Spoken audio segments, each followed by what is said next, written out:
ದೇಶಾದ್ಯಂತ ಕರ್ನಾಟಕದಲ್ಲಿ ವಿಶೇಷವಾಗಿ ಗ್ರಾಮ ಚಲೋ ಅನ್ನುವಂಥ ಒಂದು ವಿಶೇಷವಾದಂಥ ಅಭಿಯಾನವನ್ನು ನಾವೀಗಾಗಲೇ ಆರಂಭ ಮಾಡ್ತಾ ಇದ್ದೇವೆ. ಕರ್ನಾಟಕದ 29,000 ಗ್ರಾಮಗಳಿಗೆ ಮತ್ತು ನಗರ ಪ್ರದೇಶದ 10,000ಕ್ಕೂ ಹೆಚ್ಚು ಬೂತ್ಗಳಿಗೆ ಸುಮಾರು 40,000 ಕಾರ್ಯಕರ್ತರನ್ನು ಈ ವಾರ ನಾವು ನಿಯೋಜನೆಯನ್ನು ಮಾಡ್ತಾ ಇದ್ದೇವೆ. ಈ ರೀತಿ 40,000 ಜನ ಕಾರ್ಯಕರ್ತರು ಫೆಬ್ರವರಿ 9, 10, 11ನೇ ತಾರೀಕು ಗ್ರಾಮ ಚಲೋ ಅಭಿಯಾನದಲ್ಲಿ ಪಾಲ್ಗೊಳ್ತಾ ಇದ್ದಾರೆ. ಏಕಕಾಲದಲ್ಲಿ 40,000 ಜನ ಕಾರ್ಯಕರ್ತರನ್ನ ಕಾರ್ಯಕ್ಷೇತ್ರಕ್ಕೆ ಇಳಿಸ್ತಾ ಇರುವಂಥ ಒಂದು ದೊಡ್ಡ ಅಭಿಯಾನ ಇದು, ಮೊದಲ ಅಭಿಯಾನ ಇದು. ಲೋಕಸಭಾ ಕ್ಷೇತ್ರದ ಚುನಾವಣೆಗೆ ಈ ಅಭಿಯಾನ ಒಂದು ಹೊಸ ವಾತಾವರಣವನ್ನು ಸೃಷ್ಟಿ ಮಾಡುತ್ತೆ ಎನ್ನುವಂಥ ವಿಶ್ವಾಸ ನಮಗಿದೆ. ಒಟ್ಟು ಈ ಅಭಿಯಾನದ ಹಿನ್ನೆಲೆ ಮತ್ತು ಇದರ ಉದ್ದೇಶ ಏನು ಅಂತ ಕೇಳಿದರೆ, 2019ರಲ್ಲಿ ಲೋಕಸಭೆಗೆ ನಮಗೆ ಎಷ್ಟು ಮತಗಳು ಬೂತ್ನಲ್ಲಿ ಬಂದಿತ್ತು, ಆ ಮತಕ್ಕಿಂತ 10% ಮತವನ್ನು ಜಾಸ್ತಿ ಮಾಡಬೇಕು ಅನ್ನುವಂಥದ್ದು ನಮ್ಮ ಟಾರ್ಗೆಟ್. ಈ ಹಿನ್ನೆಲೆಯಲ್ಲಿ ಗ್ರಾಮ ಚಲೋ ಅಭಿಯಾನದ ಸಿದ್ಧತೆ ನಿನ್ನೆಯಿಂದ ಕರ್ನಾಟಕದ ರಾಜ್ಯಾದ್ಯಂತ ಪ್ರಾರಂಭ ಆಗಿದೆ. ಈ ರೀತಿ ಗ್ರಾಮ ಚಲೋ ಅಭಿಯಾನಕ್ಕೆ ಹೋಗುವಂಥ ಕಾರ್ಯಕರ್ತರಿಗೆ 350ಕ್ಕೂ ಹೆಚ್ಚು ಕಡೆಗಳಲ್ಲಿ ನಾವು ತರಬೇತಿಯನ್ನು ಕೊಡ್ತಾ ಇದ್ದೇವೆ. ಫೆಬ್ರವರಿ 1ನೇ ವಾರದಲ್ಲಿ ಆ ರೀತಿಯಾದಂಥ ತರಬೇತಿಗಳು ನಡೆಯುತ್ತೆ. ಫೆಬ್ರವರಿ 8ನೇ ತಾರೀಕು ಮಾನ್ಯ ರಾಜ್ಯಾಧ್ಯಕ್ಷರು ಈ ಅಭಿಯಾನಕ್ಕೆ ಚಾಲನೆಯನ್ನು ಕೊಡೋರಿದ್ದಾರೆ. ಮಾನ್ಯ ವಿಜೇಂದ್ರ ಅವರ ನೇತೃತ್ವದಲ್ಲಿ ಈ ಅಭಿಯಾನಕ್ಕೆ ಚಾಲನೆ ಸಿಕ್ಕ ನಂತರ 9, 10, 11ನೇ ತಾರೀಕು 40,000ಕ್ಕೂ ಹೆಚ್ಚು ಜನ ಈ ಗ್ರಾಮ ಚಲೋ ಅಭಿಯಾನದಲ್ಲಿ ಭಾಗವಹಿಸೋದ್ರ ಮುಖಾಂತರ ಕೇಂದ್ರ ಸರ್ಕಾರದ ಯೋಜನೆಗಳೇನಿದೆ ಇದನ್ನು ಅತ್ಯಂತ ಪರಿಣಾಮಕಾರಿಯಾಗಿ ಗ್ರಾಮೀಣ ಪ್ರದೇಶದ ಕೊನೆಯ ಜನರಿಗೆ ತಿಳಿಸುವಂಥ ಪ್ರಯತ್ನ, ಕೇಂದ್ರ ಸರ್ಕಾರದ ಫಲಾನುಭವಿಗಳನ್ನು ಭೇಟಿ ಮಾಡಿ ಅವರಿಗೆ ಇನ್ನಷ್ಟು ಯೋಜನೆಗಳನ್ನು ಪರಿಚಯಿಸುವಂಥ ಕಾರ್ಯವೂ ಕೂಡ ಈ ಗ್ರಾಮ ಚಲೋ ಅಭಿಯಾನದಲ್ಲಿ ನಡೆಯುತ್ತೆ. ಕಳೆದ 10 ತಿಂಗಳ ಅವಧಿಯಲ್ಲಿ ರಾಜ್ಯ ಸರ್ಕಾರದ ವೈಫಲ್ಯಗಳನ್ನು ಕೂಡ ತಳಮಟ್ಟದ ತನಕ ತಿಳಿಸುವಂಥ ಪ್ರಯತ್ನ ಈ ಗ್ರಾಮ ಚಲೋ ಅಭಿಯಾನದಲ್ಲಿ ನಾವು ಮಾಡೋರಿದ್ದೇವೆ. ಒಟ್ಟಾರೆ ಲೋಕಸಭಾ ಚುನಾವಣೆಯ ದೃಷ್ಟಿಯಿಂದ ನಾವು 28ಕ್ಕೆ 28 ಗೆಲ್ಲಬೇಕು ಅನ್ನುವಂಥ ಸಂಕಲ್ಪ ನಮ್ಮದೇನಿದೆ, ಆ ಸಂಕಲ್ಪದ ಅಡಿಯಲ್ಲಿ ಗ್ರಾಮ ಚಲೋ ಅಭಿಯಾನ ನಮಗೊಂದು ಹೊಸ ಮೈಲಿಗಲ್ಲನ್ನು ಕೊಡುತ್ತೆ. ದೊಡ್ಡ ಪ್ರಮಾಣದಲ್ಲಿ ಕಾರ್ಯಕರ್ತರ ಸಕ್ರಿಯತೆಗೆ ಈ ಗ್ರಾಮ ಚಲೋ ಅಭಿಯಾನ ಕಾರಣ ಆಗುತ್ತೆ ಅಂತ ನಾನು ಅಂದ್ಕೊಳ್ತೇನೆ. ನಾಳೆಯಿಂದನೇ ಇದರ ಜಿಲ್ಲಾ ಮಟ್ಟದ ತಯಾರಿಗಳು, ತಾಲೂಕು ಮಟ್ಟದ ತಯಾರಿಗಳನ್ನು ನಾವು ಆರಂಭ ಮಾಡ್ತಾ ಇದ್ದೇವೆ. 40,000 ಜನ ಕಾರ್ಯಕರ್ತರನ್ನ ಏಕಕಾಲದಲ್ಲಿ ಕೆಲಸಕ್ಕೆ ಇಳಿಸ್ತಾ ಇರುವಂಥ ಒಂದು ದೊಡ್ಡ ಅಭಿಯಾನ ಲೋಕಸಭಾ ಚುನಾವಣೆಯನ್ನು ಗೆಲ್ಲುವ ದೃಷ್ಟಿಯಿಂದ ನಾವು ಮಾಡ್ತಾ ಇದ್ದೇವೆ.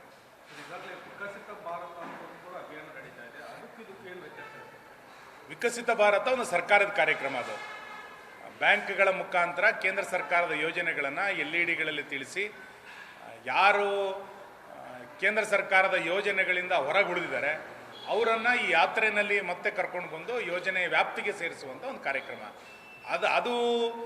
ಅದೊಂದು ರೀತಿಯಾದಂಥ ಕಾರ್ಯಕ್ರಮ. ಆದರೆ ಇದು ಪಾರ್ಟಿ ಕಾರ್ಯಕ್ರಮ. ಇದು ಗ್ರಾಮ ಚಲೋ, ಇದು BJPಯ ನೇತೃತ್ವದಲ್ಲಿ ನಡೀತಾ ಇರುವಂಥ ಅಭಿಯಾನ ಇದು. ಈಗ ಜಗದೀಶ್ ಶೆಟ್ಟರ್ ಅವರನ್ನ ಕರೆತರುವ ಪ್ರಯತ್ನ ನಡೀತಾ ಇದೆ ಅನ್ನುವಂಥ ಚರ್ಚೆಗೆ ಸಾಕಷ್ಟು ಇದೆ ಸರ್. ಆ ರೀತಿಯ ಬೆಳವಣಿಗೆಗಳು ಪಕ್ಷದ ಮಟ್ಟದಲ್ಲಿ ಆಗ್ತಾ ಇದೆ ಸರ್. ಚುನಾವಣೆಗೆ ಗೆಲ್ಲುವ ದೃಷ್ಟಿಯಿಂದ ನಮ್ಮ ಪಾರ್ಟಿಯಲ್ಲಿದ್ದು ಯಾರ್ಯಾರೋ ಹೊರಗೋಗಿದ್ದಾರೆ, ನಮ್ಮ ವಿಚಾರದಲ್ಲಿ ಇದ್ದುಕೊಂಡು ಯಾರು ಹೊರಗುಳಿದಿದ್ದಾರೆ ಅಂಥವ್ರೆಲ್ಲರನ್ನೂ ಕೂಡ ಮತ್ತೆ ಕರೆತರುವಂಥ ಪ್ರಯತ್ನವನ್ನು BJP ನಿಶ್ಚಿತವಾಗಿ ಮಾಡುತ್ತೆ. ನಮಗೆ ಚುನಾವಣೆಯಲ್ಲಿ ಗೆಲ್ಲಬೇಕು, ನಮ್ಮಿಂದ ಯಾರು ದೂರ ಆಗಿದ್ದಾರೆ ಅವ್ರನ್ನ ಇನ್ನಷ್ಟು ಹತ್ತಿರಕ್ಕೆ ತರುವಂಥ ಪ್ರಯತ್ನವನ್ನು ನಾವು ಮಾಡ್ತೇವೆ. ಎಲ್ಲರನ್ನೂ ಮಾಡ್ತೇವೆ. ಮತ್ತು ಜಗದೀಶ್ ಶೆಟ್ಟರ್ ಅವ್ರನ್ನ ಮಾತುಕತೆ ಮಾಡಲಿಕ್ಕೆ ಕೇಂದ್ರದ ನಾಯಕರು ಮಾತಾಡಬೇಕು, ನಾವು ಮಾತಾಡಲಿಕ್ಕೆ ಸಾಧ್ಯ ಇಲ್ಲ. ಆದರೆ ಒಟ್ಟಾರೆ ಎಲ್ಲರನ್ನೂ ಒಟ್ಟುಗೂಡಿಸುವಂಥ ಪ್ರಯತ್ನ, ರಾಮ ಇಡೀ ದೇಶವನ್ನು ಹೇಗೆ ಒಂದು ಮಾಡಿದ್ನೋ ಹಾಗೆ BJPನಲ್ಲಿ ಮತ್ತೊಮ್ಮೆ ಒಂದಾಗಿ ಒಟ್ಟಾಗಿ ಹೋಗುವಂಥ ಪ್ರಯತ್ನವನ್ನು ನಾವು ಮಾಡ್ತೇವೆ. ಅದಕ್ಕೆ ಎಲ್ಲರನ್ನೂ ಕರೆತರುವಂಥ ಪ್ರಯತ್ನವನ್ನು ಮಾಡ್ತೇವೆ.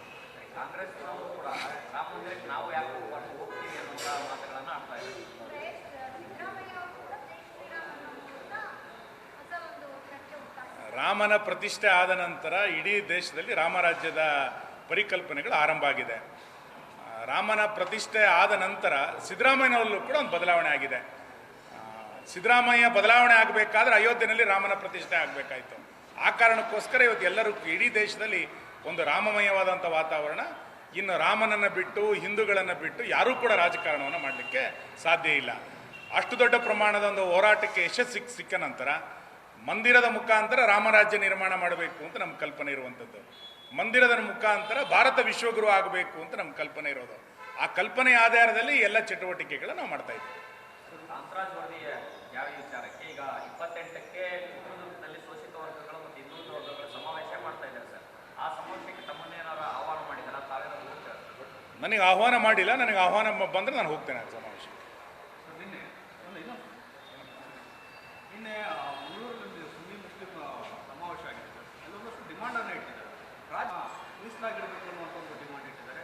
ಆಮೇಲೆ ಬಾಬಾ ಬುಡಂಗೇರಿಯಲ್ಲಿ ಮುಸ್ಲಿಮರಿಗೂ ಸಮಿತಿಯಲ್ಲಿ ಆದ್ಯತೆ ಕೊಡಬೇಕು ಅನ್ನುವಂಥ ಒಂದು ಡಿಮಾಂಡ್ ಇಟ್ಟಿದ್ದಾರೆ. ಕೆಜೆಹಳ್ಳಿ ಡಿಜೆಹಳ್ಳಿ ಯಾರ ಆರೋಪಿಗಳಿದ್ದಾರೆ ಅದರಲ್ಲಿ ಅಲ್ಲ, ಈ ರೀತಿ ಬೇಡಿಕೆಗಳನ್ನು ಎಲ್ಲ ಸಂಘ ಸಂಸ್ಥೆಯವರು ಕೂಡ ಬಜೆಟ್ನಲ್ಲಿ ಕೇಳ್ತಾರೆ. ಸರ್ಕಾರ ಯಾವ ರೀತಿ ಸ್ಪಂದನವನ್ನು ಮಾಡುತ್ತೆ ಅನ್ನೋದನ್ನು 16ನೇ ತಾರೀಕಿನ ಬಜೆಟ್ನಲ್ಲಿ ನೋಡೋಣ. ಸರ್ಕಾರದ ಬಜೆಟನ್ನು ಆಧಾರವಾಗಿ ಇಟ್ಟುಕೊಂಡು ನಾವು ಆಮೇಲೆ ಪ್ರತಿಕ್ರಿಯೆಯನ್ನು ಕೊಡ್ತೇವೆ. ಅಲ್ಲ, ಇಲ್ಲಿ ಪ್ರಮುಖವಾಗಿ ಕೆಜೆಹಳ್ಳಿ ಡಿಜೆಹಳ್ಳಿ ಜಲ್ವೇದು ಮತ್ತು ಮಂಗಳೂರು ಗೋಲಿಬಾರ್ ಪ್ರಕರಣದ ಆರೋಪಿಗಳು ಅಮಾಯಕರಾಗಿದ್ದಾರೆ, ಅವರನ್ನು ಬಿಡುಗಡೆಗೊಳಿಸಬೇಕು ಅನ್ನುವಂಥ ಡಿಮಾಂಡನ್ನು ಇಡ್ತಾರೆ. ಆ ಥರ ಇದ್ದಾರೆ ಸರ್ ಆರೋಪಿಗಳು ಅಂತ ನೋಡಿ, ಕೆಜೆಹಳ್ಳಿ ಡಿಜೆಹಳ್ಳಿಯ ಘಟನೆ ಇಡೀ ದೇಶದ ಜನಮಾನಸದಲ್ಲಿ ನೋಡಿರುವಂಥದ್ದು.